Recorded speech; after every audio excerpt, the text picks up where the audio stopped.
Orang yang hidup bagi orang lain disertai dan diurapi oleh Tuhan. Orang lain meniru tidak dapat keberhasilan yang sama. Lihatlah apakah kami tulus ya Yesus. Ajari kami untuk memiliki hati seperti Bapa di sorga. Hati yang besar, hati yang suci dan kudus. Hati yang bisa terbeban buat orang lain, bahkan bahagia untuk sukses orang. Semakin kikis setiap egois. Jadikan kami seperti Engkau, putih bagaikan salju. Sampaikan sabdamu, firmanmu yang membersihkan dan memandikan umatmu sehingga tidak ada kerut, cacat celah. Sembunyikan hamba di balik salibmu Tuhan, dalam nama Yesus. Haleluya, amin. Puji Tuhan. Kita bicara soal hati. Ada satu hal yang Roh Kudus taruh di hati saya untuk saya bagikan, agar kita belajar untuk bahagia. Belajar bahagia untuk orang lain. Nah, kita kan buka ayatnya ada di Filipi pasal yang kedua, beri judul belajar bahagia untuk orang lain.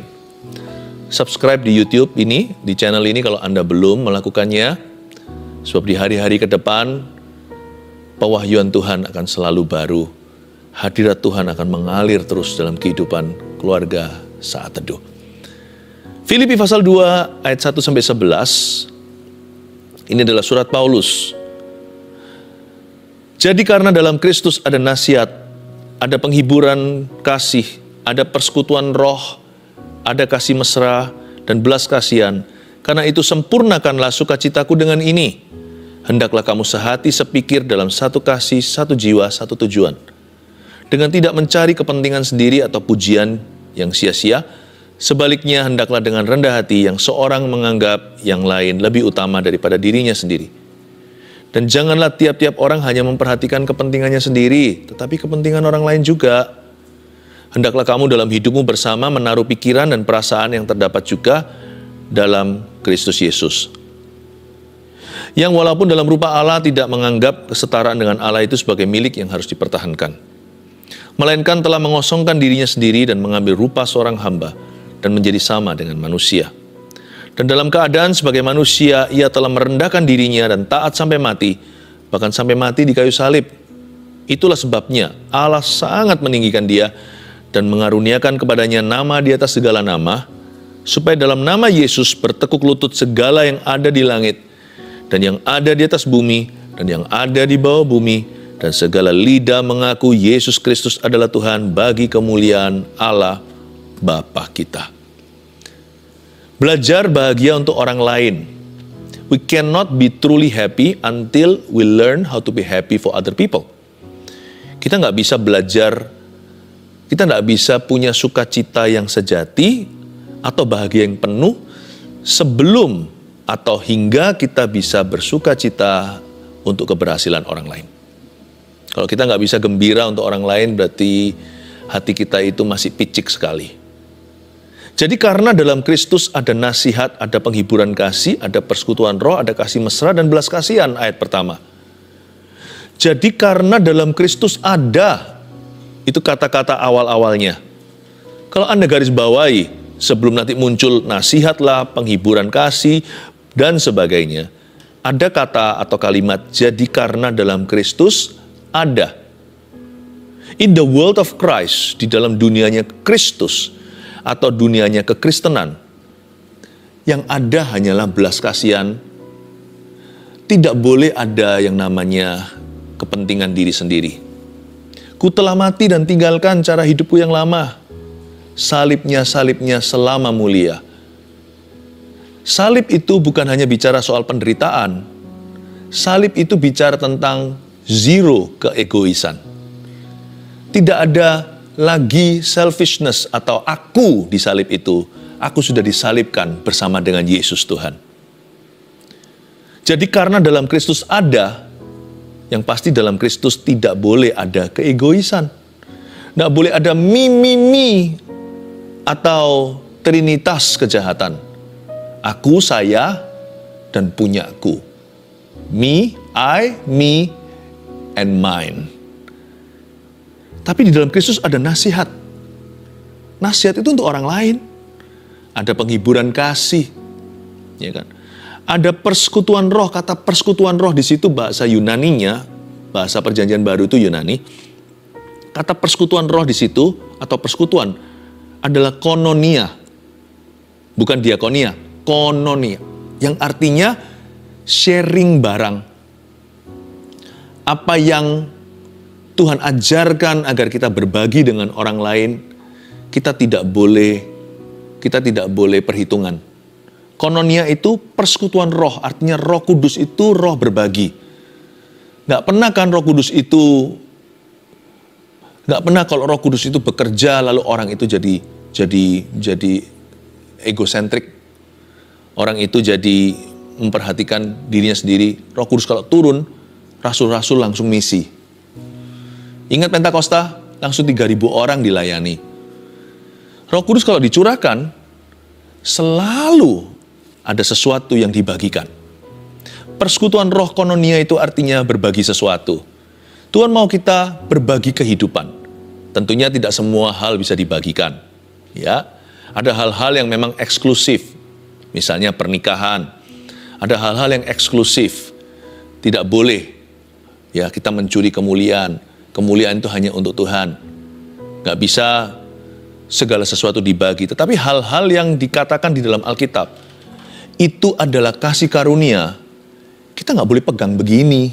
Tidak boleh erat-erat dalam genggaman. Kita harus belajar untuk memberi dengan cuma-cuma, sebagaimana kita menerima dengan cuma-cuma. Ya, because you have received freely, give freely. Itu maksudnya kononia. Orang yang murah hati. Orang yang nggak begini loh. Your success is my success. Berhasilmu adalah berhasilku. Your problem is your problem. Masalahmu, masalahmu. Ya. Orang yang nggak mau tahu. Orang yang mikirin dirinya sendiri, nggak pikir orang lain udah makan atau belum. Pokoknya dia sikat aja makanan. Kalau perlu habiskan. Nanti papa pulang, mama pulang nggak ada makanan. Itu lain urusan. Atau adik-adiknya misalnya kalau mereka belum makan. Nggak bisa. Orang yang penuh Roh Kudus nggak mungkin hidup bagi dirinya. Karena dia di dalamnya ada kononia. Ada penghiburan kasih, ada persekutuan roh, ada kasih mesra. Coba lihat. Dan belas kasihan. Nah, belas kasihan di sini baru diakonia. Berbagi itu nggak selalu kepada mereka yang nggak punya. Tapi kita itu intisarinya harus belajar untuk hidup di tengah-tengah sesama manusia itu. Jangan mikiri sendiri-sendiri, pikirkan kepentingan bersama. Itu yang Tuhan kehendaki. Itulah dunianya Christianity. Itulah dunianya kekristenan. Itulah dunianya Kristus. Jadi karena dalam Kristus ada semua ini. Karena itu ayat 2, sempurnakanlah sukacitaku dengan ini. Paulus menulis surat ini kepada gereja di Filipi agar mereka bersatu dan merendahkan diri seperti Yesus Kristus. Paulus mengatakan begini sebagai founding pastor, sebagai rasul yang merintis gereja itu. Paulus berkata, sempurnakanlah sukacitaku dengan ini.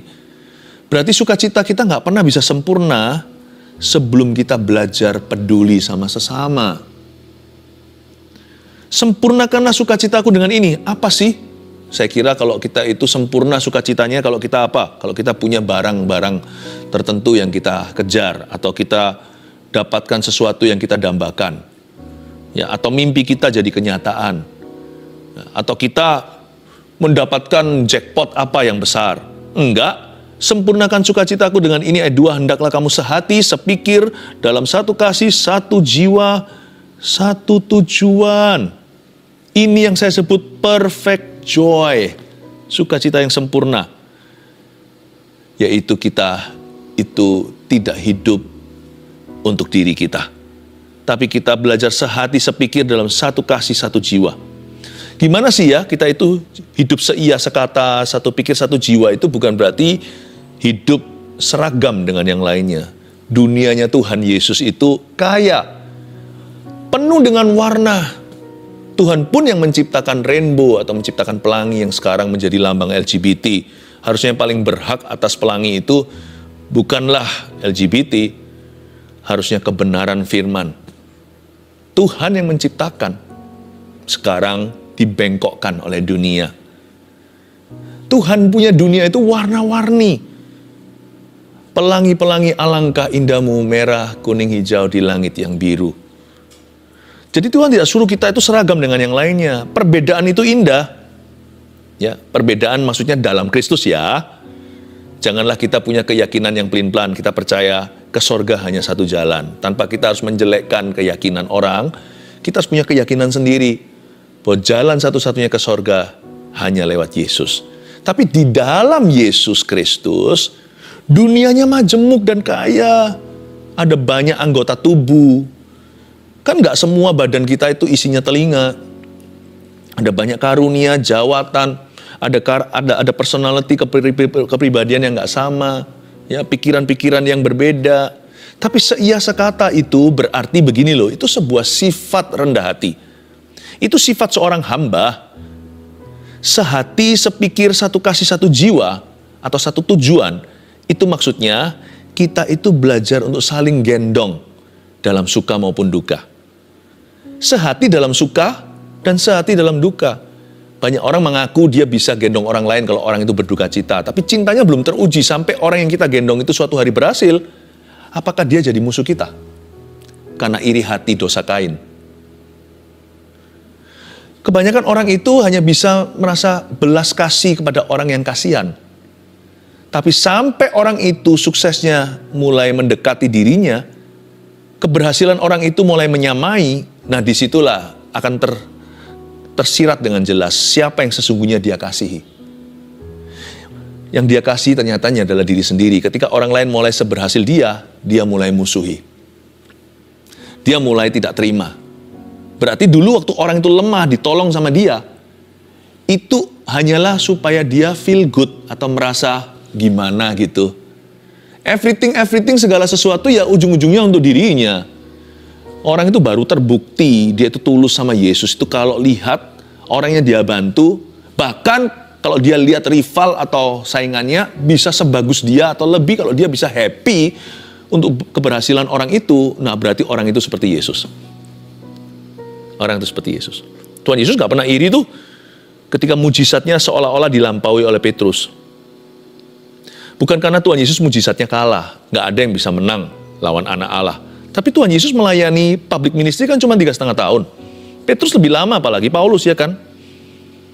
Banyak sekali kejadian-kejadian. Petrus membangkitkan Dorcas, mungkin yang dibangkitkan dari orang mati lebih banyak.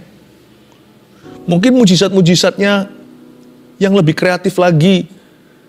Karena Tuhan Yesus waktu pelayanan di bumi sebagai anak manusia tidak pernah bayang-bayang yang menyembuhkan. Ada sih seseorang yang berani keluar dari zona nyaman, pegang puncak jubahnya, seorang wanita yang pendarahan. Tapi Petrus bayang-bayangnya menyembuhkan, Paulus sapu tangannya. Tuhan Yesus gak pernah iri sama Petrus. Menurut saya Tuhan Yesus sangat bangga untuk keberhasilan Petrus. Meskipun semua untuk kemuliaan Tuhan kan, gimana pun juga orang-orang yang masih lemah iman masih lihat Petrusnya. Tuhan Yesus gak pernah merasakan bahwa dia adalah saingan. Itulah sifat Tuhan. Nah kita bisa tolong orang yang di bawah kita sampai orang itu menyamai, nah kelihatan motif kita. Makanya hendaklah kamu sehati sepikir. Kalau gendong orang itu jangan waktu mereka susah saja. Gendong orang waktu mereka sukses. Tanpa kita harus ikut-ikut dalam sukses mereka. Jangan minta jatah, jangan minta komisi. Semua yang kita lakukan dalam nama Yesus haruslah tanpa pamrih. Tapi kita lakukan dalam satu kasih, satu jiwa, satu tujuan. Sehati dalam suka dan juga sehati dalam duka. Jangan salah satu, ada orang yang bisa hanya bisa sehati dalam duka. Nggak bisa sehati dalam suka. Tapi ada juga orang yang seolah-olah bisa sehati dalam suka, sekali orang itu jatuh, bye-bye teman. Bukankah banyak orang-orang berhasil, orang-orang kaya di dunia ini kawannya banyak, tapi kalau dia bangkrut, langsung tertinggal hanya sedikit saja yang bersama dengan orang itu. Mengapa? Karena waktu kita dibawa baru kelihatan. Baptisan api itu memurnikan. Siapa teman, siapa sesungguhnya adalah lawan. Kita tidak pernah tahu sampai kita itu terpuruk dulu. Tapi ya jangan pernah kita berharap terpuruk dulu baru tahu. Pokoknya ginilah, kita belajar mengasihi semua orang dengan cara yang terbaik. Serahkan ke Tuhan. Tapi kadang-kadang Tuhan izinkan dalam hidup ini tidak jarang. Orang mengalami sesuatu, baru setelah itu disaringlah dan ketahuan. Sesungguhnya siapa teman sejatinya. Jadilah orang yang sehati dalam suka. Jadilah orang yang sehati dalam duka. Itu maksud dari ayat 2. Sekarang ayat 3. Dengan tidak mencari kepentingan sendiri atau puji-pujian yang sia-sia. Sebaliknya, hendaklah dengan rendah hati yang seorang menganggap yang lain lebih utama daripada dirinya. Ayat 3. Jangan cari kepentingan sendiri. Jangan cari puji-pujian yang sia-sia. Kata puji-pujian yang sia-sia di sini bukan praise, tapi glory. Lebih tepatnya empty glory, kemuliaan yang hampa. Orang yang cari puji-pujian yang sia-sia adalah orang yang mencari kemuliaan yang hampa. Makanya itu kalau kita hidup bersama dengan orang lain di sekeliling kita, don't seek empty glory. Jangan mencari puji-pujian yang sia-sia atau kemuliaan yang hampa. Melulu mencari kepentingan sendiri. Tanpa kita sadari, kita bisa jatuh dalam pencobaan ini, yaitu excessive self-interest. Atau terlalu interest, terlalu tertarik pada dirinya sendiri. Coba ya, dalam suatu pembicaraan, kalau kita nggak disadarkan, itu bisa berjalan terus. Bukan kalau lain cerita, kalau kita lagi sharing, kita beritakan firman, kebenaran gitu ya. Tapi di seluruh meja misalnya bersepuluh, tapi kita bisa aja tanpa kita sadari bicara tentang diri kita terus. Lalu nanti dibumbui seperti dilempari minyak pada api, tambah berapi-api, tambah semangat. Tapi coba lihat, pembicaraan itu seputar hanya dirimu. Wah, gimana meskipun memanfaatkan nama Tuhan. Tuhan itu gimana baik sama aku. Tiba-tiba aku ketemu sama orang ini, diberikan jalan, lalu orang itu tawari saya begini. Lalu setelah itu, saya nggak sadar, kok bisa ya? Semua orang menghargai karyaku sekarang. Semua orang itu sangat-sangat belajar dari diriku. Dan tidak sedikit yang mengagumi hasil karyaku. Wow, lalu saya ketemu si ini, dibukakan koneksi. Oh iya, wah, Taci ini diberkati Tuhan ya. Mungkin ada satu lagi yang menambahkan, ada yang tulus, ada yang enggak. Wah, Tuhan itu sangat-sangat sayang ya sama kamu. Iya loh, Tuhan tuh sayang loh. Buktinya kemarin saya juga dapat telepon begini. Lalu setelah itu saya nggak pernah nyangka selama ini. Orang lain nggak ditawarin. Saya saja yang ditawarkan itu. Lalu begini begitu. 20 menit kemudian, 30 menit. Tidak pernah satu patah kata pun. Sorry by the way. Saya sudah cukup bicara tentang diriku. How are you? Apa kabar? Orang lain juga punya cerita soalnya. Gak pernah tuh. Ini gak mencari pujian yang sia-sia. Apalagi bentuknya seolah-olah kesaksian. Tapi menurut saya sih sudah overdosisnya. Yang dia cari adalah kepentingan diri sendiri. Jangan lupa, Anda boleh cerita tentang dirimu. Tapi 2 kali tanya, how do you do? Kepada orang lain dulu dan sesudah itu. How are you? Bagaimana? Coba pahami dunia orang lain juga. Jangan cari puji-pujian yang sia-sia atau empty glory. Excessive self-interest atau self-preoccupation dalam bahasa Inggrisnya. Terlalu occupied. Kalau Anda masuk ke sebuah kamar mandi, apalagi yang di pesawat itu ya, kan ada ceklek gitu, lalu jadi merah. Itu berarti ada orang di dalamnya. Kalau hijau itu kosong kabin di dalam toiletnya. Kalau merah tulisannya apa? Occupied. Occupied itu diisi, ada orang di dalam. Jangan mengisi dirimu dengan dirimu. Janganlah dirimu terlalu terisi dengan diri sendiri. Kasih ruang dong sebagian untuk orang lain. How are you? Jangan suruh mereka jawab hanya I'm fine, thank you. Sungguh-sungguh tanya, how are you doing? Kamu gimana? Anda gimana, Bu? Gimana, Ci? Gimana, Mas? Tanya beneran. Dan biar mereka menceritakan. Sebaliknya hendaklah dengan rendah hati, ayat 3b, yang seorang menganggap yang lain lebih utama daripada dirinya. Lebih utama dari diri sendiri.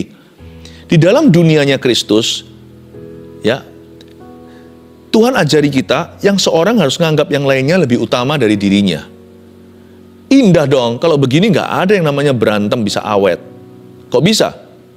Karena when everyone is looked up to, that means no one is looked down upon. Kalau semua orang saling menganggap yang lainnya lebih penting dari dirinya, berarti kan kita look up, kan kita melihat ke atas.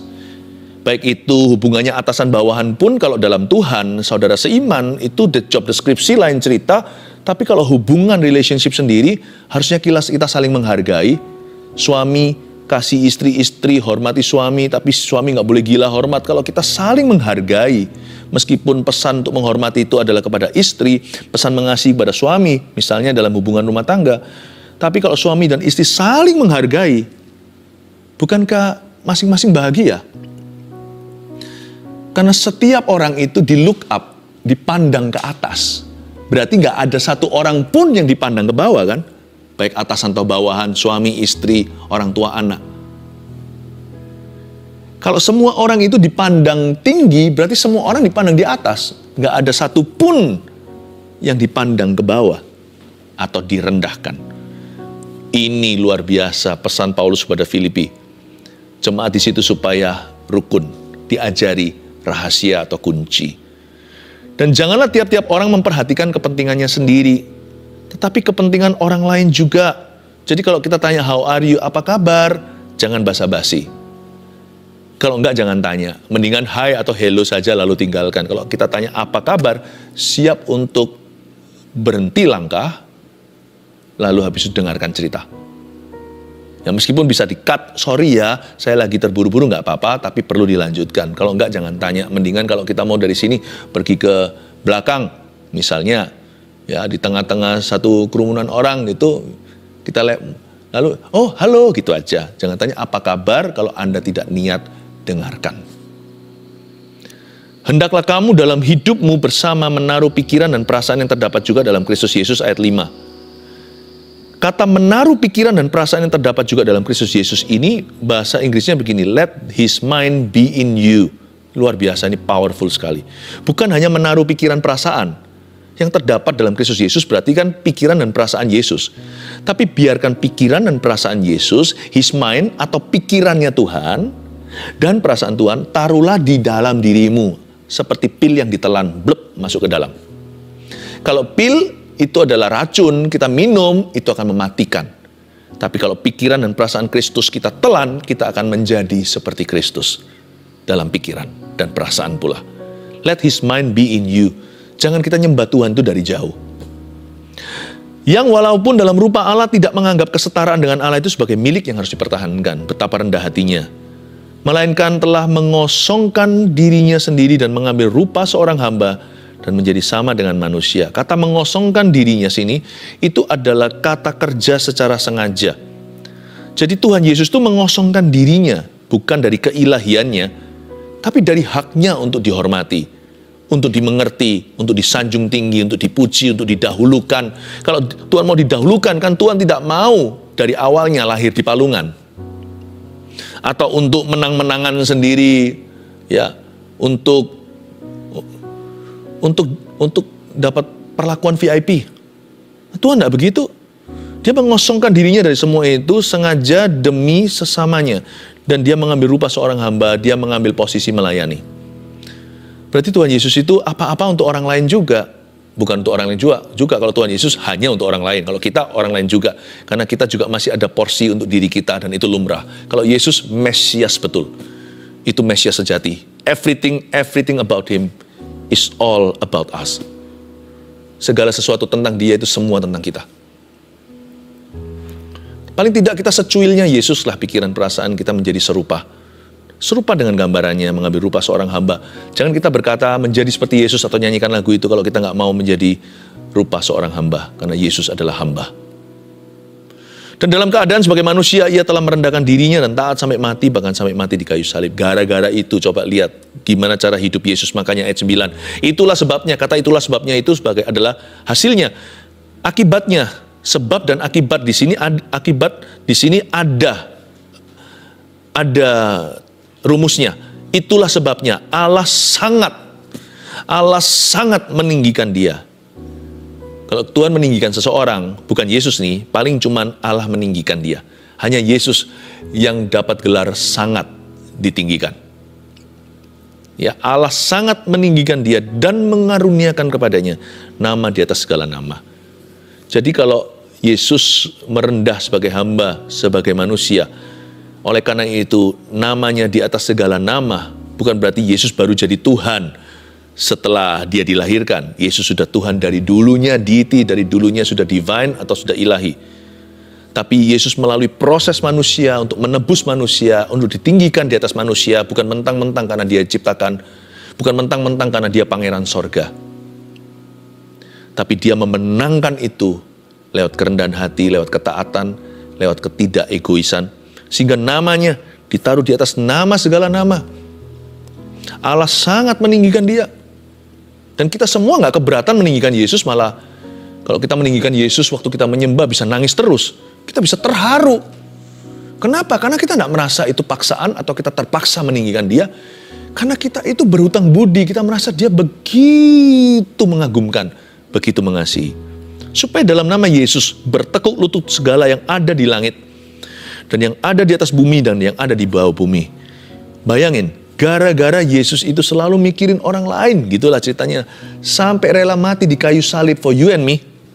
Bukan hanya dikasih nama di atas segala nama, Allah mengaruniakan kepada nama Yesus menjadi nama di atas segala nama. Allah juga sangat meninggikan dia.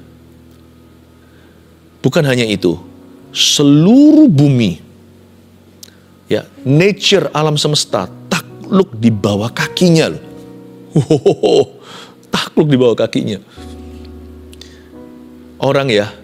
Orang kalau hidupnya tidak bagi dirinya sendiri itu seolah-olah bisa seperti Yesus jalan di atas air.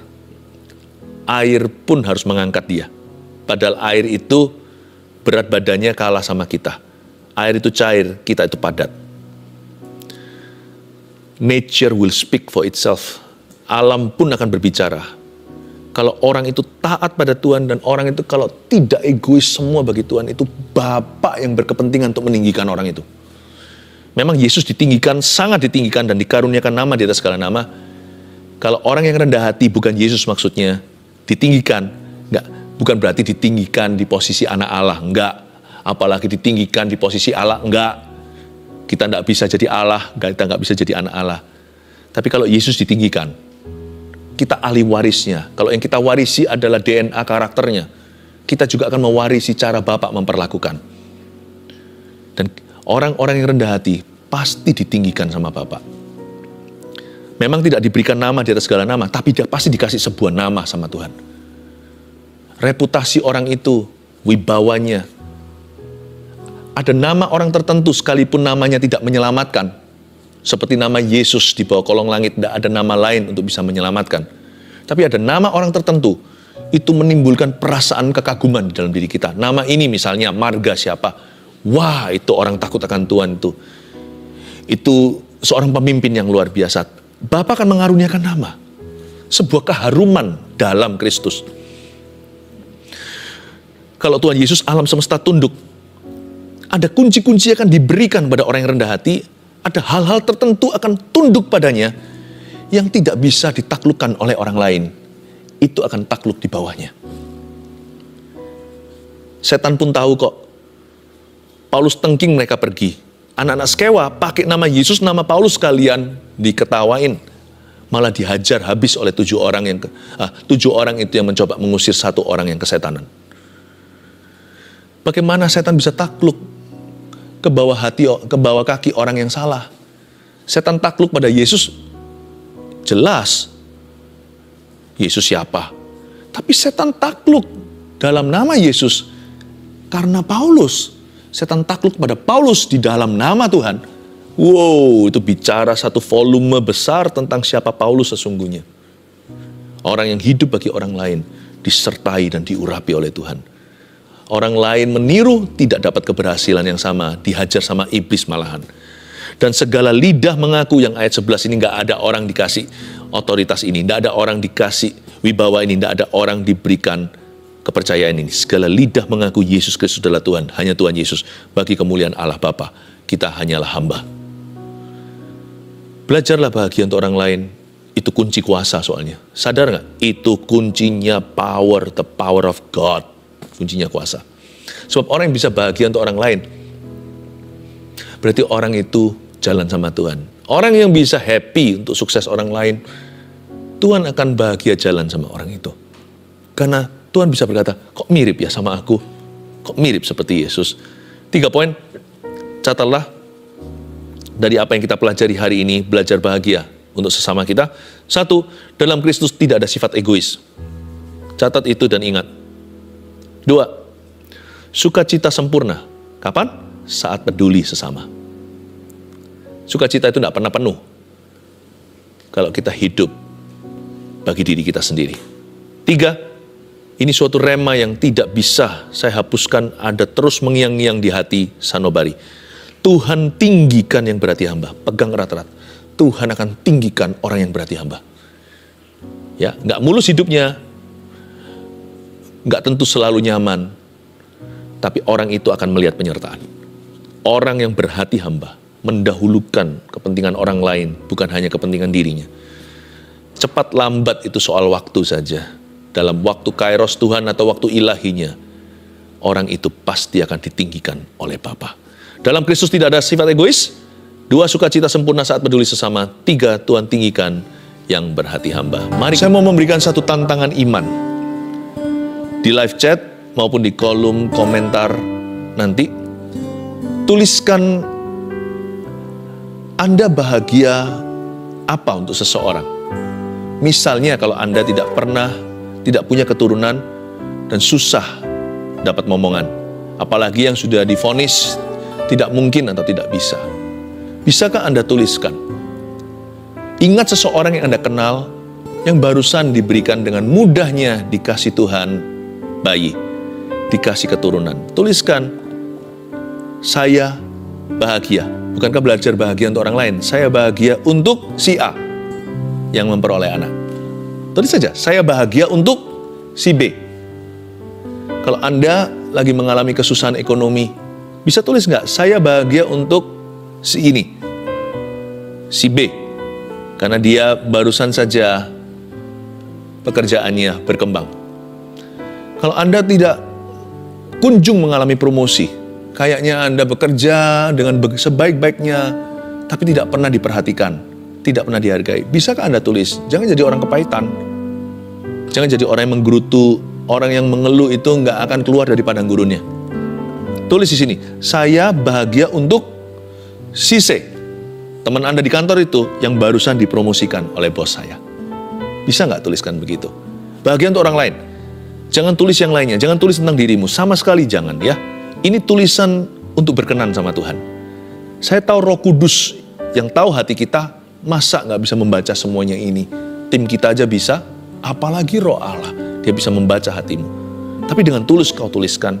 Kalau Anda sekarang sakit, kanker stadium 4, Anda tulis di situ, saya bersyukur. Kalau nggak ada orang yang sembuh dari kankernya yang Anda tahu, Anda tulis, saya bahagia untuk siapa? Karena dia sehat. Kalau orang itu Anda tidak suka, malah tuliskan, saya bersyukur. Nanti lihat ya, kalau Tuhan Yesus bukannya malah terharu. Ini bukan manipulasi Tuhan, ini tindakan iman. Tuliskan itu. Saya percaya sesuatu akan terjadi. Tiba-tiba di hadapan Allah, Anda berubah rupa. Seperti transfigurasi di pohon itu, di gunung tersebut hari itu. 3 rasul dibawa.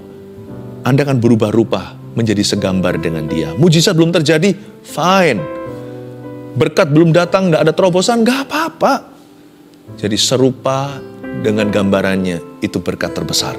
Mulai dengan itu dulu, tuliskan itu. Ada seseorang yang menuliskan sesuatu, seperti instruksi saya barusan. Anda adalah seorang pengidap kanker payudara. Dengar baik-baik, Tuhan menyembuhkanmu, Ibu.